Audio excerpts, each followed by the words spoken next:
தமிழ்நாட்டுடைய தேர்தலுக்கெல்லாம் அதிமுக கூட்டணிக்கு சாதகமாக வந்திருக்கு.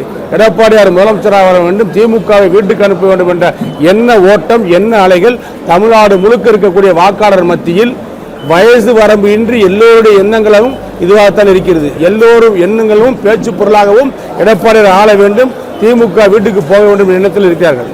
ஆகவே பிரகாசமாக இருக்கிறது வெற்றி வாய்ப்பு.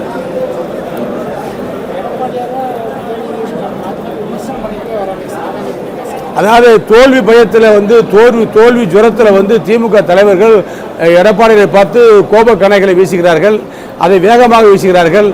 எல்லாம் சேர்ந்து மக்கள் அதற்கு பதிலடி கொடுப்பார்கள். எடப்பாடியார் பொறுமையாக காய்களை நகர்த்தி வருகிறார். அவருடைய பொறுமைக்கு ஒரு எல்லை இருக்கின்ற காரணத்தினால் சில நேரங்களில் அவர் அதற்கு பதிலடி தக்க முறையில் கொடுக்கிறார். அவ்வளவுதான். உங்களுடைய தேர்தல் அறிக்கை என்ன சார்? எங்களுடைய தேர்தல் அறிக்கை நாட்டில் சமாதானம் நிலவ வேண்டும், எல்லோருக்கும் எல்லாம் கிடைக்க வேண்டும், இல்லாத மக்களுக்கு தேவையான உதவிகளை அரசாங்கம் செய்ய வேண்டும். அதுதான் எங்களுடைய கொள்கை. திமுக ஆட்சியில் மக்கள் ஏமாற்றப்பட்டு விட்டார்கள். சட்ட ஒழுங்கு சரியில்லை, கல்லூரிக்கு முன்பாகவே கஞ்சா வைக்கிறது. இந்த நிலையெல்லாம் மாற்ற வேண்டும்.